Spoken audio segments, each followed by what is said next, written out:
नमस्कार दोस्तों, आप देख रहे हैं the think lab with Saurabh. आज के इस टॉपिक थोड़ा हटके है। आज हम दो मॉडल की बात करेंगे, एक VLJPA और दूसरा LLM। राइट। आज तक AI सोचता था शब्दों में, लेकिन AI सोच रहा है मीनिंग में। तो सवाल क्या है कि VLJPA LLM का अंत है या AI की असली इवोल्यूशन है, या फिर यहाँ से LLM की आगे की बात है। मैं दोनों चीज़ डिस्कस करूंगा कि VLJPA ये एक न्यू वर्ड है, ये क्या है, इस बारे में आपको डिस्कस करूंगा। पहले मैं ये समझता हूँ LLM के बारे में। आप लोग LLM से फैमिलियर हैं? LLM को लार्ज लैंग्वेज मॉडल बोलते हैं।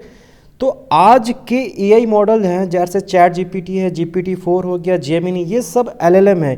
इनका काम है एक वर्ड के बाद अगला वर्ड को प्रिडिक्ट करना। जैसे एग्जाम्पल के तौर पे मैं ले रहा हूँ कि अगर मैं बोलूँ आज का मौसम बहुत, तो LLM क्या बोलेगा? अच्छा है, खराब है, सुहाना है। मतलब LLM टोकन में सोचता है। ठीक है। ये ऑटो रिग्रेसिव जनरेशन करता है। जो LLM अभी तक वर्क करता है वो ऑटो रिग्रेसिव जनरेशन करता है, यानी हर सब जनरेट करना जरूरी है। तो इसमें प्रॉब्लम क्या हो रहा था? इसमें स्लो इन्फ्रेंस था, हाई कंप्यूट कॉस्ट था, और रियल टाइम वीडियो रोबोटिक्स के लिए इनसफिशियंट था। फिर ये सारे प्रॉब्लम को दूर करने के लिए एक रिसेंटली एक पेपर लॉन्च हुआ है। ये अभी ये पेपर लास्ट ईयर आया, 11 दिसंबर 2025 को ये पेपर लॉन्च हुआ है, जिसके राइटर है डेलोंग चोंग। इस पेपर के ऑथर हैं।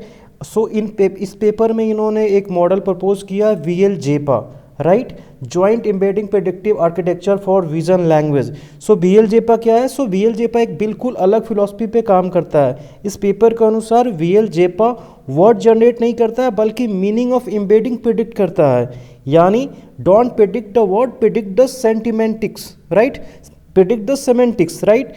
इसका अगर मैं पूरे सरल भाषा में इसकी आर्किटेक्चर की बात करें, तो इमेज और वीडियो क्या क्या करता था? एम्बेडिंग करता था। क्वेश्चन के लिए एम्बेडिंग है, बट ये मॉडल डायरेक्टली प्रिडिक्ट करेगा आंसर एम्बेडिंग। ओके। ये टेक्स्ट डिकोडर सिर्फ यूज होता था तब जरूरी हो।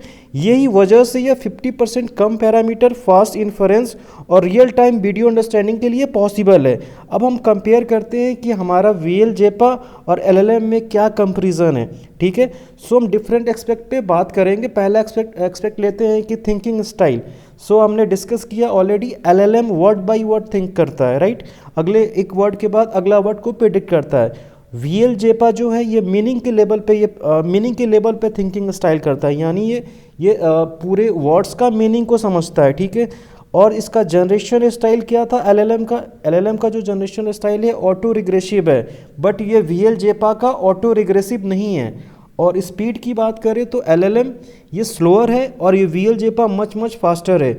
और रियल टाइम वीडियो की बात करें तो ये LLM वीक है, ये स्ट्रॉन्ग है। और रोबोटिक्स के लिए LLM पुअर फिट था, बट ये VLJPA रोबोटिक्स के लिए एक्सलेंट है। और चैट और क्रिएटिविटी की अगर एक्सपेक्ट पे बात करें तो LLM एक्सलेंट था, बट VLJPA लिमिटेड है।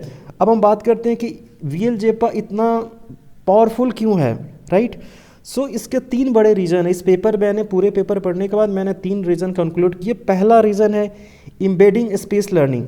एक ही सवाल के कई सही जवाब हो सकते हैं, राइट। जैसे रियल लाइफ में भी हम कई एक सवाल करते हैं तो उसके मल्टीपल आंसर हो सकते हैं। LLM के लिए कन्फ्यूज़न था। जैसे LLM में आपने GPT से भी ट्राई किया होगा, एक ही क्वेश्चंस एक ही जवाब के लिए अलग अलग आंसर दे रहा है, एक ही क्वेश्चन के लिए अलग अलग आंसर दे रहा है, थोड़ा सा कंफ्यूजिंग होता था। पर VLJPA के लिए ये सिमेंटिक पॉइंट है, राइट। VLJPA इसमें बहुत बेटर परफॉर्म कर रहा है। वो उसके पूरे क्वेश्चन की मीनिंग समझ रहा है और उसके अकॉर्डिंग आंसर कर रहा है, राइट।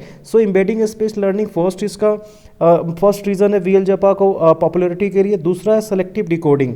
ये सबसे बड़ा गेम चेंजर है। VLJPA हर फ्रेम पर टेक्स्ट जनरेट नहीं करता है, सिर्फ तब बोलता है जब मीनिंग बदलती है, राइट। जब हमारे वर्ड की मीनिंग चेंज होगी तभी वो बोलता है। ठीक है।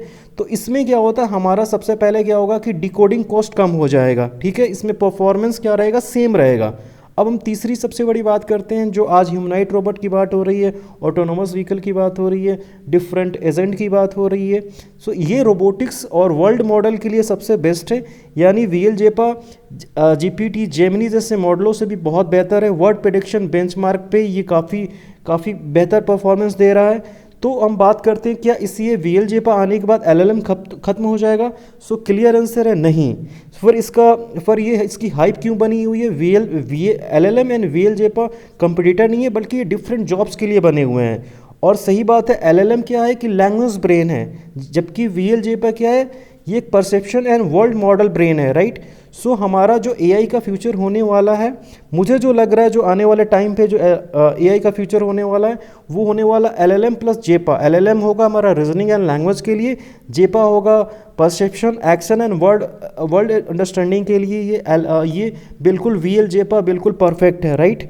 सो ये हमारे जो ऑथर हैं जो डेलोंग चिंग, ये वीएल जेपा को सिर्फ एक मॉडल ही नहीं बल्कि ये पोस्ट एलएलएम एरा का एक सिग्नल भी है, यानी ट्रू इंटेलिजेंस टोकन से नहीं वर्ड मॉडल से आएगी, राइट। सो ये हमें मोर, जैसे हम बात करें क्या हम आर्टिफिशियल जनरल इंटेलिजेंस को टच कर पाएंगे, क्या हम बिल्कुल ऐसे मॉडल बना सकते हैं जो ह्यूमन की तरह सोच पाए, तो ये बिल्कुल वीएल जेपा ये कि इंसान की तरह सोचने वाला मॉडल है। सो अगर हम कहें तो ये हमारा आने वाले एआई का एक फ्यूचर है, ठीक। So thanks a lot. आप वीडियो को बताइएगा हमारा वीडियो का कैसा लगा, एलएलएम और वीएल जेपा का कंपैरिजन कैसा लगा। तो इस चैनल को सब्सक्राइब करें, the think lab by Saurabh. और यहाँ पे हम अगले नेक्स्ट टॉपिक पे कुछ डिफरेंट रिसर्च एआई की बात करेंगे। Thanks a lot, thank you.